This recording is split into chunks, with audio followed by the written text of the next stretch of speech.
નમસ્કાર વિદ્યાર્થી મિત્રો, ધોરણ 12માં આપણે પહેલું પેપર ચાલુ કર્યું. એમાં પહેલો પ્રશ્ન આવ્યો કે બધાએ સમજીને પાકો કરી લીધો હોય છે. બીજો પ્રશ્ન આપણી પાસે છે અથવાવાળો. એમાં પહેલું છે તાલીમ ખર્ચાળ છે પરંતુ તેની ગેરહાજરી વધુ ખર્ચાળ છે. આપણે તાલીમનું મહત્ત્વ જોયું હતું ને જ્યારે આ પાઠ સમજતા હતા ત્યારે. તાલીમ ખર્ચાળ છે, સાચી વાત છે, પરંતુ એની ગેરહાજરી વધારે ખર્ચાળ છે.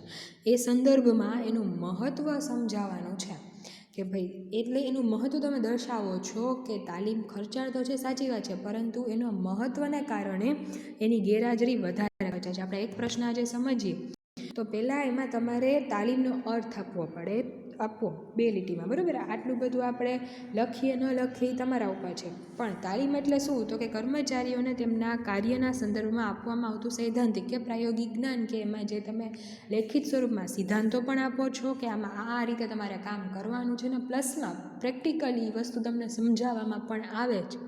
આજે કોઈ પર્ટિક્યુલર આજે ફેશન ડિઝાઇનની તાલીમ લેવા તમે ગયા છો તો એમાં તમને એના કોન્સેપ્ટે આપવામાં આવશે કે આમાં આ રીતે કાપકૂપ કરવાની હોય, આમ કરવાનું હોય, ને પ્લસમાં એ તમને પ્રેક્ટિકલી કરાવશે પણ ખરી. તો તમે એને ફેશન ડિઝાઇનિંગની તાલીમ લીધેલી કહેવાય, ટ્રેનિંગ લીધેલી કહેવાય. તો સરળ શબ્દોમાં કાર્યના સંદર્ભમાં આપવામાં આવતું સૈદ્ધાંતિક કે પ્રાયોગિક જ્ઞાન એટલે તાલીમ. એક વિચારકના મતે શું કહે છે તો કે એકમના કાર્યોને ધ્યાનમાં રાખી જ્ઞાન, કૌશલ્ય, વલણ, વર્તન અને ટેકનિકલ સમજણમાં વધારો કરવા કર્મચારીઓને અદ્યતન માહિતી આપવામાં આવે અને જ્ઞાન આપવાની પદ્ધતિ એટલે કે તાલીમ. જ્ઞાન કૌશલ્યમાં વધારો થાય, એને જે તે પ્રકારનું વલણ છે, એનું જે તે દ્રષ્ટિકોણ છે, એને જે તે કામ પ્રત્યેનો એનું વલણ, એનું વર્તન અને ટેકનિકલ જ્ઞાન, ટેકનિકલ સમજણમાં વધારો થાય એના માટે આપવામાં આવતું જ્ઞાન એટલે કે તાલીમ. અને તાલીમ એટલે ત્રીજું એમય કહેવાય છે કે કોઈ ખાસ ધંધાકીય કાર્યમાં કુશળતા મેળવવાના હેતુથી આપવામાં આવતું જ્ઞાન. આજે હું ટ્રેનિંગ લઉં છું તો એ કોઈ પર્ટિક્યુલર ક્ષેત્ર માટેની ટ્રેનિંગ લઈશ. આજે બેંકમાં કામ કરતી હોય તો બેંકમાં કયું કામ કરવાનું છે એ પર્ટિક્યુલર એ કામ માટે મને ટ્રેનિંગ આપવામાં આવશે. એટલે કોઈ ચોક્કસ ક્ષેત્રમાં, કોઈ ચોક્કસ ધંધાકીય કાર્યમાં કુશળતા મેળવવાના હેતુથી આપવામાં આવતું જ્ઞાન એટલે કે અને શિક્ષણ અને એટલે કે તાલીમ. તો આ અર્થ આપી દીધો. હવે જો આ પ્રશ્ન તમારો હવે આવ્યો એમાં તમને એટલે શું એનું મેં તમને આગળ જવાબ આપી દીધો. હવે મહત્ત્વ જોઈએ તો પહેલો પોઈન્ટ છે આધુનિક જાણકાર. ઔદ્યોગિક જગતમાં નવા સંશોધનો તથા ટેકનિકલ જ્ઞાનની ક્ષિતિજો વિસ્તરી રહી છે. આજે તમે કોઈ એમ ન કહી શકો કે ભાઈ સ્માર્ટ વોચ આવી ગઈ તો એનાથી આગળ કંઈ નહીં આવે, બરાબર. એનાથી આગળ કંઈક બીજું આવશે, બરાબર. આપણે 11મા ધોરણમાં જો તમે પ્રવીણ મિસ્ત્રીનો પાઠ ભણ્યા હોય પાલનપુરવાળા, તો એમાં તમને ખબર છે કે તેમાં ટચ સેન્સથી લઈને ક્યાં સુધી એમાં વાત કરેલી હતી. તો એ તો બહુ ઘણા ટાઈમ પહેલાંની વાત છે. તો આજે તો ક્યાં સુધી એ ટેકનોલોજી પહોંચી ગઈ હોય, નો ડાઉટ તમને મન નથી ખબર, પણ જ્યાં પહોંચી છે ત્યાં તો એ બધી વસ્તુની સંશોધન થયેલા જ છે.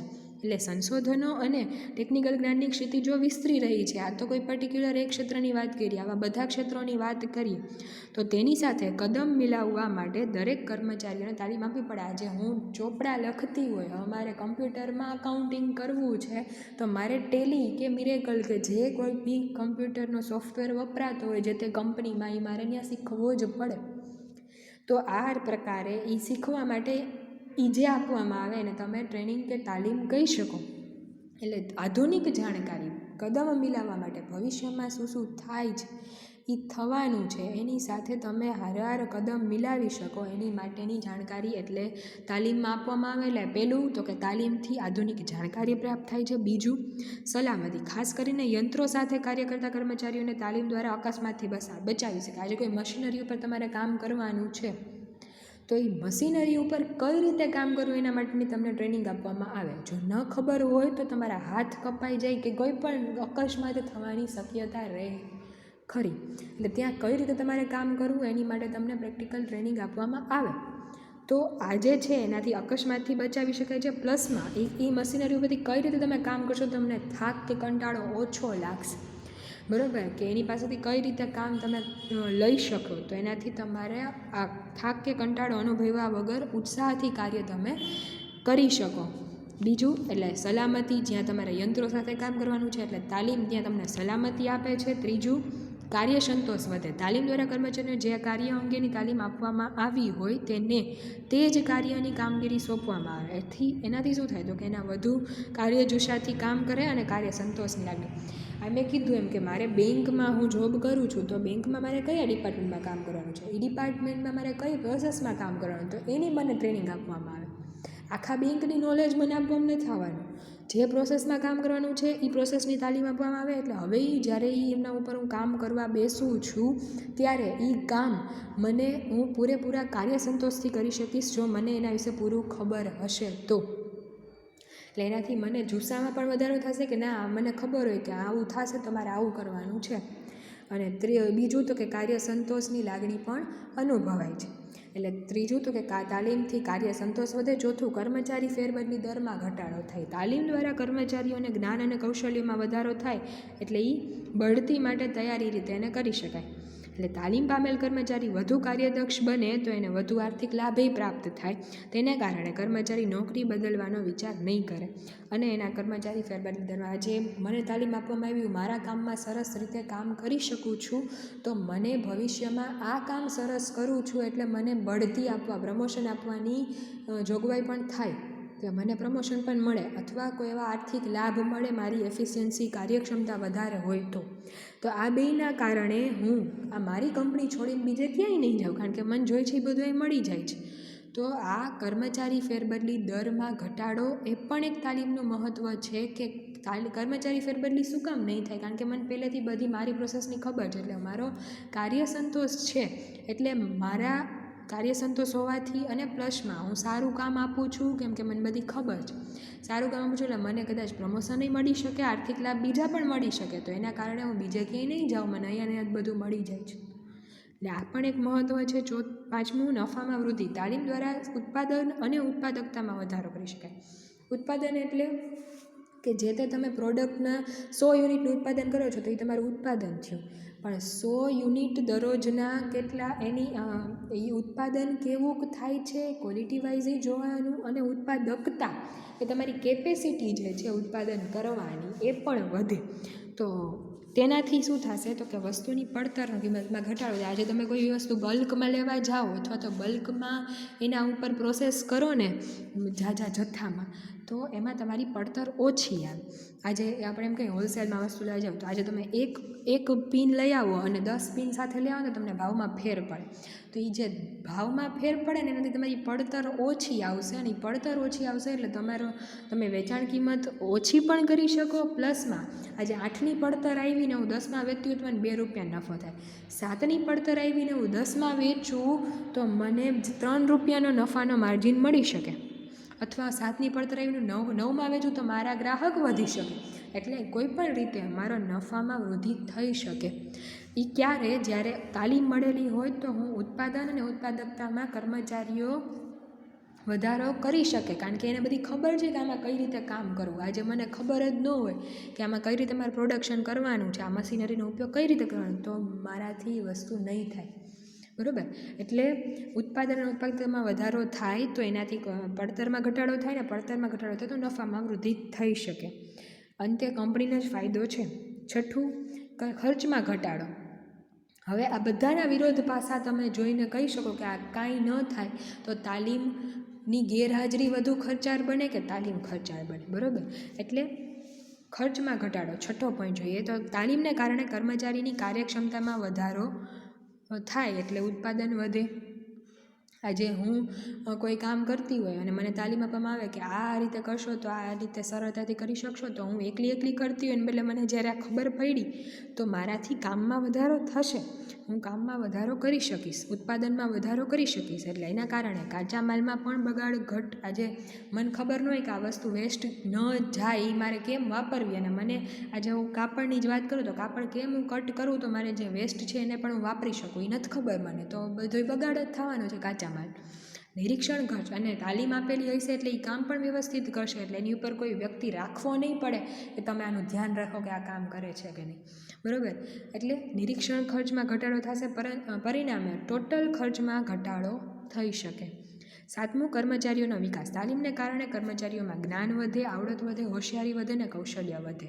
બરાબર. આ 4ના કારણે વ્યક્તિગત વિકાસ, કર્મચારીનો પોતાનો પણ વ્યક્તિગત વિકાસ થશે. એટલે એને પણ એના ઇન્ડિવિજ્યુઅલ પોતાનો ગોલ એનો પૂરો થશે કે ના, હું આગળ વધું છું. કંપનીને તો આગળ વધે જ છે, સાથે સાથે પોતે વ્યક્તિ પણ આગળ વધે છે, એનો પણ વિકાસ, એનું પણ ડેવલપમેન્ટ થાય છે. પછી જોઈએ તો અન્ય લાભ. આ 8 લાભ તમને આપી દીધા. તાલીમને કારણે વસ્તુની ગુણવત્તામાં વધારો થાય એટલે એકમની પ્રતિષ્ઠા વધે. આજે વસ્તુ એમને આડેધડ નહીં બને. આજે મને કોકે શીખવાડ્યું હોય કે આમ રોટલી બનાવવાની, બરાબર, તો હું એમ રોટલી બનાવીશ તો એનાથી મારી રોટલી સારી દેખાશે, તો માણસ એ વસ્તુ લેવા. આ જસ્ટ એક્ઝામ્પલ આપું છું. તો આવી રીતે કોઈપણ પ્રોડક્ટ તમારી સારી ઉત્પાદિત થશે તો એનાથી સમાજમાં પણ તમારી પ્રતિષ્ઠામાં વધારો થશે, એકમની પ્રતિષ્ઠામાં વધારો થશે. અને કર્મચારીઓમાં આ એક પહેલું. પછી બીજું તો કે કર્મચારીઓના માનસિક તણાવ ઘટે. આજે મને ખબર ન હોય કે મારે શું કામ કરવું, ને હું કરી જ જાતી હોય એમ તો મને અંદરથી ટેન્શન રહી કે આ વ્યવસ્થિત થશે કે નહીં, અંદરથી હું પ્રેશરાઇઝ થયા રાખું. એના કરતાં મને ખબર જ છે કે આ કામ આ રીતે જ કરવાનું, તો હું આસાનીથી કામ, મને અંદરથી માનસિક તણાવ નહીં રહે. બરાબર. ત્રીજું તો કે એકમમાં બધાને તાલીમ મળેલી હશે એટલે સહકારભર્યું વાતાવરણ જણાવે. ઓલું અડધાને ખબર હોય ને અડધાને ન ખબર હોય, 10 વર્ષથી અમુક એક્સપિરિયન્સવાળા હોય તો એ ફટાફટ કામ કરી નાખે ને અમુકને કાંઈ ખબર જ નથી પડતી, તો એ વસ્તુ અઘરી બને. એટલે સહકારભર્યું વાતાવરણ પણ સર્જાશે અને કર્મચારીઓમાં પ્રામાણિકતા, નિષ્ઠા અને વફાદારીમાં પણ વધારો થશે. આજે પોતાને કાર્યક્ષમતા મુજબ, કાર્ય સંતોષ પ્રમાણે એને જો એટલું મળી જાય છે તો એની પ્રામાણિકતા, એની નિષ્ઠા, એની વફાદારીમાં પણ કંપની પ્રત્યેની નિષ્ઠામાં પણ, એના કામ પ્રત્યેની નિષ્ઠામાં પણ વધારો થશે. હવે હજી આના પછી તાલીમ ખર્ચા છે પરંતુ એની ગેરહાજરી વધુ ખર્ચા છે. એની માટેનો આપણે પ્રશ્ન 4નો પેટા પ્રશ્ન 5નો ઉત્તરી મેં નીચે તમને આપેલું છે, એ આપણે વિધાન પણ સમજવાનું. એટલે જો એક વિધાન તરીકે મહત્ત્વના સંદર્ભમાં સમજાવવા તમને પ્રશ્ન પૂછાય તો તમે પહેલાં જે વિધાન છે એ પહેલાં પણ લખી શકો. એમાંથી જે પોઈન્ટ આવી જતો એ આપણે રિપીટ નહીં કરવાના, પણ મહત્ત્વ પણ આવી રીતે પોઈન્ટ વાઇઝ સમજાવી દેવાનું કે આ મહત્ત્વના કારણે પણ નીચે લખવાનું કે તાલીમ ખર્ચાળ છે. આ બધા મહત્ત્વના કારણે તાલીમ નો ડાઉટ ખર્ચાળ છે, પરંતુ એની ગેરહાજરી વધારે ખર્ચાળ છે. એટલે એ ખર્ચાળ શું કામ છે એનો પોઈન્ટ તમને આ વિધાનમાં મળશે. ધંધાકીય એકમમાં કર્મચારીઓને તાલીમ આપવા માટે અલગ વિભાગ રાખવો પડે. જો અહીંથી શરૂઆત કરવાની, આ વિધાન તરીકે જ્યારે તમને આ પ્રશ્ન પૂછાય ને ત્યારે શરૂઆત અહીંથી થવી જોઈએ, પછી આ બધા મહત્ત્વના પોઈન્ટ આપી દેવાના. અને જો એમનેમ મહત્ત્વ પૂછાય છે, મેં તમને બે સંદર્ભમાં કેમ પૂછાય એના માટે અત્યારે સમજાવું છું, એટલા માટે તમને મેં આ પાછળ લીધું. પણ વિધાન તરીકે જ્યારે પ્રશ્ન પૂછાય ત્યારે આ વસ્તુ પહેલાં આપી દેવાની. પહેલાં તાલીમ એટલે શું આપી દેવાનું, બીજું તાલીમ ખર્ચાળ શું કામ છે આપવાનું, પછી એનું મહત્ત્વ દર્શાવવાનું, પછી નીચે લખવાનું કે ખર્ચાળ છે છતાં આટલા મહત્ત્વને કારણે એનું ગેરહાજરી વધારે ખર્ચાળ છે. ધંધાકીય એકમમાં કર્મચારીઓને તાલીમ આપવા માટે અલગ વિભાગ રાખવો પડે. બરાબર.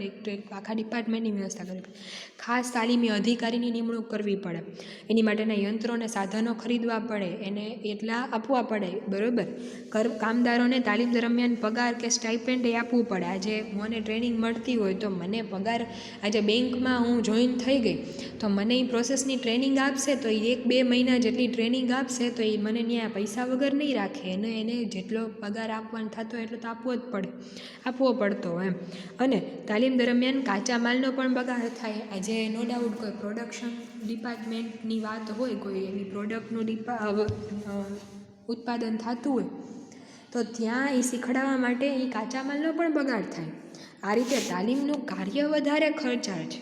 બરાબર. પરંતુ તાલીમને કારણે પ્રાપ્ત થતા ફાયદા ખર્ચની સરખામણીમાં વધુ છે.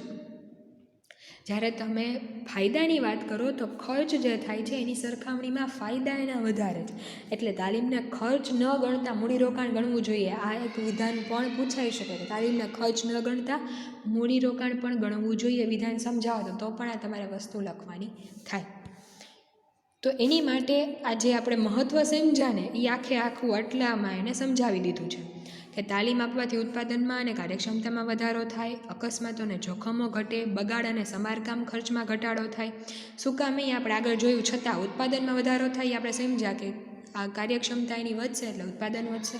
પ્લસમાં કેમ વાપરવું એ ખબર હશે એટલે અકસ્માતોને જોખમ ઘટશે, બગાડ ઘટશે કારણ કે ખબર છે કે આ વસ્તુ આ રીતે વાપરી શકાશે એટલે, અને કંઈ ખોટવાય નહીં એટલે સમારકામ ખર્ચમાં આડેધડ તમે વાપરો તો એનું સમારકામ રિપેરિંગ કરાવવાના ખર્ચ આવે રાખે એટલે એ ખર્ચમાં ઘટાડો થશે. પ્લસમાં કામદારની આવકમાં વધારો થાય એ જોયું આપણે કે જો એને આર્થિક રીતે પણ લાભ મળે અને એના બઢતીનો પણ લાભ મળે તો એ આ કામદારની આવકમાં વધારો થાય. એ નિરીક્ષણ ખર્ચ ઘટે કે એની માથે કોઈ ઊભું નહીં રાખવું પડશે, પોતે કામદાર પોતાને કાર્યક્ષમતા તે હશે અને કોઈ એને તોડાઈને કામ નહીં કરવું પડે, એને ખબર છે મારે કેમ કામ કરવાનું છે એટલે એના થાકમાં પણ ઘટાડો થશે, એનો જુસ્સો વધશે કે કામ કરવું કેમ એને ખબર છે એટલે એ આરામથી શાંતિથી જુસ્સાથી કામ કરી શકશે.